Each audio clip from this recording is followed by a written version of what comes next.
नमस्कार दोस्तों, bloody vibes के आज के इस हैरान कर देने वाले बहुत ही ज़्यादा खौफनाक सनों के एपिसोड में हम लोग आप लोगों के सामने अंजलि नाम की लड़की के साथ घटी हुई इतनी डरावनी घटना की कहानी लेकर आ गए हैं जिसकी वजह से अंजलि का पूरा परिवार हिल गया था। आज की ये कहानी सुनकर आप भी उसी तरह से हिल जाएंगे। बिना देरी किए जिया की जुबानी पूरी कहानी को डिटेल में जानते हैं। ये जो आज की कहानी है, इस कहानी की शुरुआत अंजलि से नहीं, एक दूसरे फैमिली से होती है। एक दूसरी फैमिली में माँ बाप और उनके दो लड़के रहा करते थे। बड़े लड़के का नाम था सत्यम और छोटे वाले लड़के का नाम था भोलू। आगरा में इनकी जिंदगी बहुत ही अच्छी खासी कट रही थी। इनके जो घर के मुखिया थे, यानी कि जो पिताजी बच्चों के, वो अच्छा खासा अपना जॉब किया करते थे और बच्चे भी अच्छा जॉब कर रहे थे। अच्छी खासी एक सेटल फैमिली थी। लेकिन एक टाइम ऐसा आता है, ये जो सत्या नाम का लड़का था, उसको किसी लड़की से प्यार हो जाता है और वो जिस लड़की से प्यार होता है वो अंजलि थी। अंजलि से इसको बहुत प्यार होता है। अंजलि की और इसकी शादी होती है। दोनों लव मैरिज शादी करते हैं। इनके घर वाले लोग भी काफ़ी खुश थे, किसी को कोई तकलीफ, कोई भी दिक्कत नहीं थी। अंजलि को इसके सत्यम के घर वाले लोग बहुत ज़्यादा प्यार किया करते थे, अपनी बेटी जैसा रखते थे। और ये भी नेचर में बहुत ही ज़्यादा अच्छी थी, सबके साथ ना बहुत अच्छे से बिहेव करती थी। सबको अच्छा ट्रीट करना, सबसे अच्छे से बात करना, बहुत ही शांत और सुंदर अच्छी लड़की थी वो। यहाँ तक कि जो सत्यम के रिलेटिव थे, उनके साथ भी अंजलि का रिश्ता बहुत अच्छा था। उनके रिलेटिव की जितनी भी लड़कियाँ होती थी वो आती थी, इसको भाभी भाभी बोलती थी। ये भी उनको बहुत प्यार करती थी। दो लड़कियाँ बेस्ट फ्रेंड थी, एक काजल और एक का नाम अनु था। दोनों लड़कियाँ बहुत ही ज़्यादा क्लोज थी अंजलि से। अंजलि को भाभी नहीं, एक अपनी बहन जैसे मानती थी और अंजलि भी उन दोनों लड़कियों को अपनी बहन जैसा ही मानती थी। ऐसी ज़िंदगी सबकी खुशहाल मस्त अच्छी खासी चल रही थी, कोई भी दिक्कत, कोई भी तकलीफ नहीं थी। लेकिन एक दिन की बात है, एक दिन अंजलि ना कपड़े धुली हुई थी और कपड़े धो के अपने छत पे सुखाने के लिए गई थी। दोपहर का टाइम हो रहा था। दोपहर के टाइम में ऊपर जो टेरिस पे इनका ना वैसा घर था, जैसे रॉ हाउस वैसे होते ना, वैसा टाइप का घर था इनका। मतलब लाइन से जो बंगलोज रहते हैं, हाँ, बंगलोज टाइप रहते हैं, वैसा घर था। तो वहां पर अपने टेरिस पे रस्सी उसी बंधी हुई थी, वहां पर कपड़े सुखा रही थी। अभी कपड़े सुखा ही रही है, दोपहर का टाइम हो रहा है, तभी अचानक से उसे महसूस होता है किसी ने उसका साड़ी पीछे से पकड़ा और जोर से फाड़ दिया। ऐसा महसूस होता है। वो झटके में पीछे देखती है कि मेरे साड़ी को किसने फाड़ा। बहुत देखने की कोशिश करती है, कुछ समझ में नहीं आता, कोई भी इंसान दिखाई नहीं देता है और उसके साड़ी के, उसके पल्लों में से इतना कपड़ा गायब था। और चारों तरफ देखती है, भाग के पूरे टेरेस पर, सीढ़ियों की तरफ, नीचे, उसको कोई भी दिखाई नहीं देता है। समझ नहीं पाती कि किसने मतलब किया है सब चीज़ है। यहाँ पर तो कोई चीज़ है नहीं जिससे मेरे साड़ी टकरा जाए और खुद से फट जाए। ऐसा कुछ तो नहीं, पूरा टेरेस खाली है, सिर्फ रस्सियाँ लगी हुई हैं जिसपे कपड़े अपन टांगते हैं, कपड़े सुखाते हैं। ये ज़्यादा ही सोचती है, अपना नीचे आती है और अपने सासू माँ को बताती है कि मम्मी जी ऐसा ऐसा हुआ था, मुझे समझ में नहीं आ रहा, ऐसा लगा मेरे साड़ी को किसी ने फाड़ा। मम्मी जी बोलती है कोई बात नहीं, तुम्हारा वहम हो गया होगा, किसी चीज़ में टकरा गया होगा। ये बोलती है लेकिन वहाँ पर तो कुछ था ही नहीं ऐसा टकरा के फटने वाला। तो मम्मी जी बोलती है कोई बात नहीं, ज़्यादा दिमाग मत लगाओ, कोई बात नहीं, ऐसा कभी कभी हो जाता है, वहम हो जाता है। इसको समझ में नहीं आ रहा है कि मेरे साड़ी का टुकड़ा भी फटा हुआ है नहीं मेरे साड़ी में, तो वहम कैसे हो सकता है। लेकिन ज़्यादा माइंड ना करते हुए अपनी ज़िंदगी वापस से कंटिन्यू जीने लगती है। लेकिन आज रात में उसे ना अजीबोगरीब सपना दिखाई देता है। बहुत ही अजीबोगरीब गंदा सा सपना, जिस सपने में उसे एक ब्लैक भैंसा दिखाई देता है। वो भैंसा उसके सामने आता है और उसे देख के बहुत ही घूर रहा होता है। उसकी आंख एकदम लाल लाल चमक रही होती है और उस भैंसे के अंदर से आवाज़ आती है, तुम्हें मेरे साथ चलना होगा, कुछ भी कर लो, तुम्हें मुझसे कोई नहीं बचा सकता, तुम्हें मेरे साथ चलना होगा। ऐसे उस भैंसा के अंदर से आवाज़ आ रही है। ऐसे खौफनाक सपना देखती है और चीख के उठती है। आधी रात का टाइम हो रहा था। इसके हस्बैंड सत्यम पूछते हैं अंजलि के क्या हो गया, क्यों चीख रही हो तुम। ये बोलती है कुछ नहीं, मैंने बहुत बुरा सपना देखा। बोलते हैं कोई बात नहीं, इतना मत सोचा करो, शायद कोई भूतिया फिल्म या कुछ देख लिया होगा, सीरियल, जिसकी वजह से तुमको ऐसा सपना आया होगा। ये बोलती है हाँ हो सकता है, या मैंने ज़्यादा कुछ दिमाग लगा लिया, कुछ ज़्यादा ही सोच लिया होगा। तो वहम हो जाता है कई बार। अंजलि जैसे तैसे करके उस रात सो जाती है। लेकिन जैसे वो सुबह उठती है और अपने बेडरूम से बाहर निकलती है, बाहर वाले एरिया में आती है, वैसे ही उसके बेडरूम के बाहर उसको ना बहुत सारे खून के जो बूंद होते हैं ना, वो टपके हुए दिखाई देते हैं। बहुत सारे इतने बड़े बड़े बूंद खून के कुछ दूरी पे से टपके हुए हैं। वो देख के घबरा जाती है, अपनी सासू माँ का आवाज़ लगाती है, मम्मी जी इधर आइए इधर आइए। सासू माँ आती है, बोलती है क्या हुआ, चिल्ला क्यों रहे सुबह सुबह। ये बोलती है ये देखो यहाँ पर किसका खून टपका हुआ है, किसी का हाथ पैर कुछ कटा है, कुछ हुआ है क्या अपने घर पे। बोलती है नहीं मेरा तो नहीं कटा है, तुम्हारे ससुर जी का भी नहीं कटा है, तुम्हारे देवर का भी नहीं हुआ, अपने पति का देखो। वो देखती बोलती नहीं उनका भी हाथ पैर कहीं पर कुछ नहीं कटा है, तो खून किसका टपका हुआ है। सासू माँ समझ नहीं पाती कि आखिर खून टपका है तो किसका टपका है, समझ में नहीं आता है।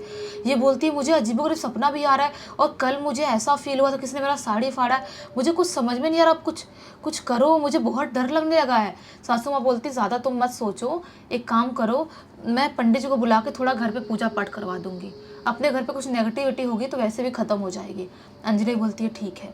पंडित जी को उसी दिन सेम डे ये अंजलि की मम्मी जी बुलाती हैं, और पंडित जी आके घर पे मस्त छिड़काव करते हैं गंगा जल का, और मतलब मंत्र फूकते हैं, और मंत्र फूक के एक कलावा बांध देते हैं अंजलि के हाथ में। बोलते हैं ज़्यादा टेंशन मत लो, टेंशन वाली बात नहीं है, कुछ नेगेटिविटी होगी जो ठीक हो जाएगी, ऐसा वाला होता है। उसके बाद भी क्या होता है ना कि अंजलि की जो हालत थी ना वो ठीक नहीं हो रही थी।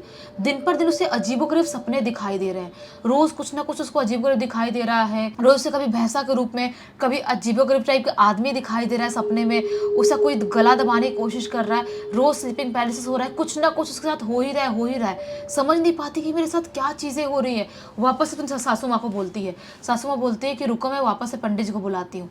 वही पंडित जी को बुलाती है घर पे।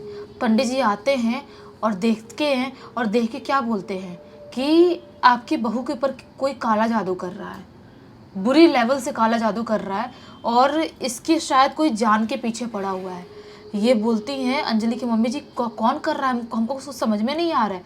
तो पंडित जी बोलते हैं कि यहाँ पे मुझे समझ में आ रहा है जहाँ तक, कोई तो आपके पड़ोस में औरत है जो नई नई आई है, वही आपके बहू के ऊपर काला जादू कर रही है।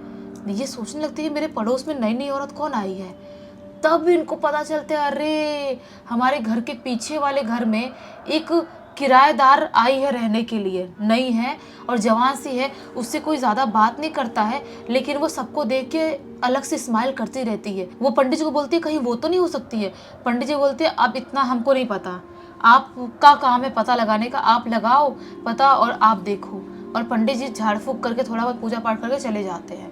तो उसके बाद जिस घर में ये किराएदारनी आई थी रहने के लिए, उस घर में ये जाती हैं इसकी अंजलि की मम्मी जी यानी कि सासू माँ, वहाँ पे जाती है, और जिस औरत के घर पे जाती है ना, उस औरत से जो मालकी थी उस घर की, उससे इनका बहुत पहचान था पहले से दोस्ती थी। उससे डिस्कशन करती है, बोलती है कि मेरी बहू की तबीयत ख़राब हो रही है, और तुम्हारी ये जो आई है किराएदार रहने के लिए वो कैसी है नेचर में। तो वो औरत बताती है कि मुझे थोड़ी सी अजीब लगती है, रात वक्त के टाइम में उसके रूम से अजीबोगरीब मंत्र पढ़ने की आवाज़ आती है, कभी कभी किसी के चीखने चिल्लाने की आवाज़ आती है, बाहर निकल के देखते कोई दिखाई नहीं देता है। तो ये बोलती हैं अंजलि की मम्मी जी कि मुझे ना उसके ऊपर बहुत डाउट है, और हमारे पंडित जी ने बोला है कि कोई तो है जो हमारे घर पे काला जादू कर रहा है, तो आप कुछ करो नहीं तो आपके घर पे भी वो हावी हो सकती है। तो वो जो औरत थी उससे इनकी दोस्ती थी ही, वो उस औरत को दूसरे दिन ही अपने घर से निकाल देती है। बोलती है एक काम करो, हमको अपने घर पे खुद रहना है, तुम कोई और फ्लैट देख लो या कोई और घर देख लो, हम तुमको नहीं रख पाएंगे। वो बोलती भी औरत क्यों निकाल रहे हो हमको, ये बोलते हैं नहीं कोई रीज़न नहीं है निकालने का, बस हमको रहना है, सामान वामान रखना है, मेरे कुछ घर वाले आ रहे हैं, रिलेटिव आ रहे हैं रहने के लिए, इसलिए तुमको निकाल रहे हैं। उसको खुशी खुशी निकाल दिया जाता है। लेकिन उसके बाद भी ये सब कुछ ठीक नहीं होता है।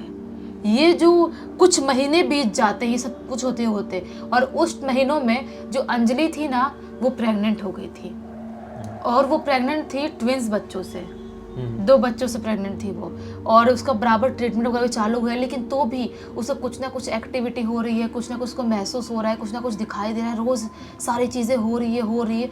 एक दिन तो हद ही हो जाती है। वो रात के टाइम में सोई हुई थी, आधी रात का टाइम हो रहा था, सत्यम भी वहीं पर सो रहा था। अचानक से बहुत ज़ोर से उठ के चीखने लगती है, अपने बेड पे बैठ के ज़ोर से चिल्लाने लगती है, अजीब सी लैंग्वेज में पता नहीं क्या क्या बोलने लगती है, कुछ किसी को समझ में नहीं आता है। सत्यम उसको कंट्रोल करने की बहुत कोशिश करता है, लेकिन वो कंट्रोल नहीं होती, आउट ऑफ कंट्रोल हो गई थी। आँख वाँख ऐसा पलटा ले रही थी बार बार, और पता नहीं क्या क्या बन ऐसा करके मुँह से पता नहीं क्या क्या आवाज़ निकाल रही थी। किसी को समझ में जैसे मधुमक्खी बिनती है वैसे वैसे कुछ आवाज़ निकाल रही थी। ये जो सत्यम था वो इतना घबरा जाता है कि अपने भाई को, मम्मी पापा को चिल्ला के आवाज़ लगाता है। सब लोग आते हैं, उसको संभालने की कोशिश करते हैं अंजलि को, लेकिन कोई भी संभाल नहीं पाता है। वो जो थी ना, सबको ना झटका मारती है, और वो प्रेग्नेंट थी। आज उसको 7-8 महीने हो गए थे प्रेगनेंसी के। वहाँ से अपने बेड से कूद जाती है, एकदम झटके में कूदती है, और कूदते हुए अपने सीढ़ी से नीचे 4-4 सीढ़ी ऐसे बोलते ना जंप कर करके वो कूद रही थी। ऐसा कूद कूद के अपने घर से बाहर भाग जाती है। किसी को कुछ समझ में नहीं, बाहर क्यों भाग गई। सब लोग पीछा करने की कोशिश करते हैं, मोहल्ले में निकल गई है, वहाँ पर चिल्ला रही है, बहुत चीख रही है, अजीबोगरीब हरकत कर रही है, वहाँ पर कूद रही है। सबको डर लग रहा है, प्रेग्नेंट है, इतने महीने कुछ प्रॉब्लम हो जाएगी तो क्या करेंगे। लेकिन जैसे तैसे करके उसको कंट्रोल करते हैं, और सब लोग पकड़ के, पड़ोस के भी 1-2 लोग आते हैं, उसको घर पर ला के बांध देते हैं। अब ये लोग समझ गए थे कि बुरी तरह से पोजेस हो गई है, कुछ ना कुछ इसको तकलीफ है, और वो पंडित जी देख के कुछ नहीं कर पाएंगे इसका। वो उनके झाड़ फूक से कोई फर्क नहीं पड़ रहा है। ये लोग किसी से बात करते हैं अपने रिलेटिव में, और वहाँ से किसी बड़े तांत्रिक बाबा को बुलाया जाता है। वहाँ से बाबा आते हैं और इसका झाड़ फूक स्टार्ट करते हैं। बहुत दिनों तक झाड़ फूक करते हैं। यहाँ पर उनको होटल में रखवा दिया गया था कि जब तक ठीक नहीं हुआ आप आके रोज़ करो। तो 8-10 दिन रहते हैं वहाँ पे आगरा में, और रोज़ झाड़ फूक कर रहे हैं। झाड़ फूक करते करते करते करते ये धीरे धीरे इसका जो हालत थी ना वो नॉर्मल होती है, और धीरे धीरे करके अंजलि ठीक हो जाती है। उसके बाद उसका 9वां महीना चलता है। ठीक होने के बाद उसके बच्चे भी हो जाते हैं। 2 लड़कियां उसकी ट्विंस हुई थी। उसके बाद उनकी ज़िंदगी में सब कुछ बिल्कुल नॉर्मल, सब कुछ बिल्कुल अच्छा हो गया था। कोई भी तकलीफ, कोई भी दिक्कत नहीं थी। अच्छा खासा इनकी ज़िंदगी का टाइम 1 साल तक बीत जाता है, यानी कि आज से 3 साल पहले की। तो क्या होता है, एक दिन ना वो अचानक से अनु को और काजल को फ़ोन करती है, यानी कि जो इनके रिलेटिव की लड़की थी, जो इनको अपनी बहन और भाभी जैसा समझती थी, उन लड़कियों को फ़ोन करती है और बोलती है कि तुम लोग जल्दी से यहाँ पर आ जाओ, मुझे तुम लोग को कुछ बताना है। वो लोग का एग्ज़ाम चालू था। वो लोग बोलते हैं कि भाभी हम लोग आ तो जाएंगे, लेकिन आप आज बोल रहे हो, आज पॉसिबल नहीं है क्योंकि हमारा कल एग्ज़ाम है, हम परसों आते हैं, परसों छुट्टी है हमारी। तो वो बोलती है नहीं नहीं, तुम कुछ भी करके आज ही आ जाओ, तुमको कुछ बहुत ज़रूरी बताना, नहीं तो मैं बच नहीं पाऊँगी, मेरे साथ कुछ बहुत बुरा होने वाला है। वो लोग बोलते क्या हो गया भाभी। ये लोग फ़ोन करके सत्यम भैया को बोलते हैं लड़कियाँ कि ऐसा ऐसा है, तुम भाभी को संभालो थोड़ा, उनकी तबीयत लग रहा है ख़राब लग रही है। बोलते ठीक है, तुम लोग टेंशन मत लो, तुम लोग एग्ज़ाम की तैयारी करो, मैं संभाल लूँगा। लेकिन क्या एग्ज़ाम की तैयारी करे, क्या चीज़ें करे, किसी को कुछ समझ में नहीं आता है। दूसरे दिन इन लड़कियों का एग्ज़ाम था, और इधर अंजलि ने खुद को खुश कर ली थी अपने रूम में। सत्यम जॉब गया हुआ था, सासू माँ घर पे अकेली थी, अपना कुछ काम वाम में बिजी थी, और बाकी देवर और ससुर सब जॉब पे गए हुए थे। खुद को अपने ही रूम में खुश कर ली थी पंखा में।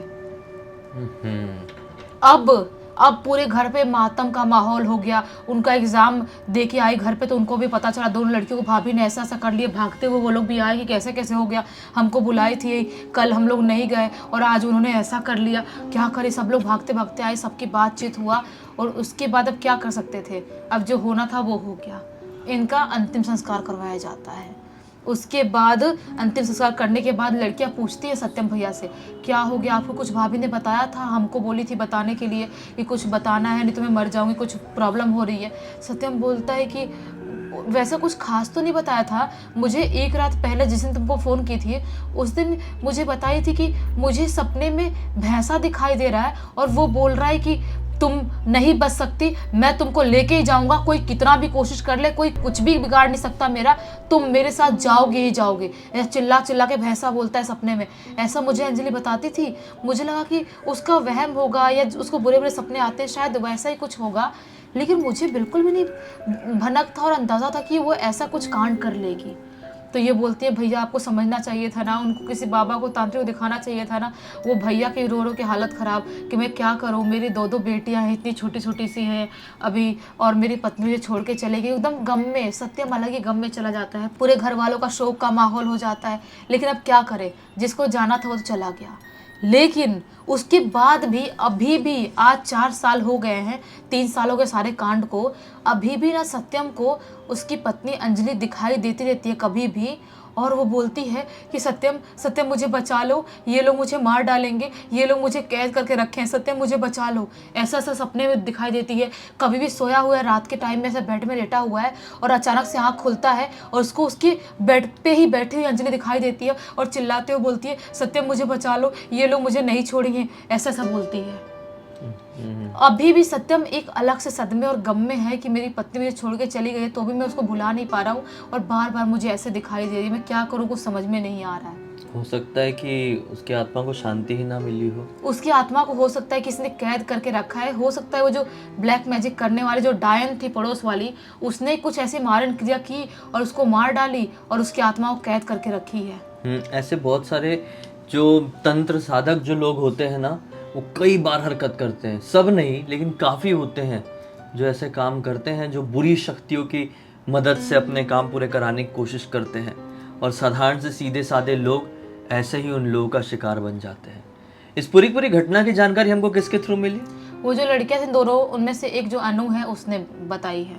चलो, ये अच्छा हुआ कि अनु ने ये कहानी हमको लिखकर भेजी, ताकि हम इस कहानी के ज़रिए आप सभी लोगों को सतर्क कर सके। आप लोगों को समझ में आ जाए कि दुनिया में ऐसे किसी के भी ऊपर आसानी से ट्रस्ट नहीं करना चाहिए। क्या मालूम किसकी नज़र आपके ऊपर कैसी हो।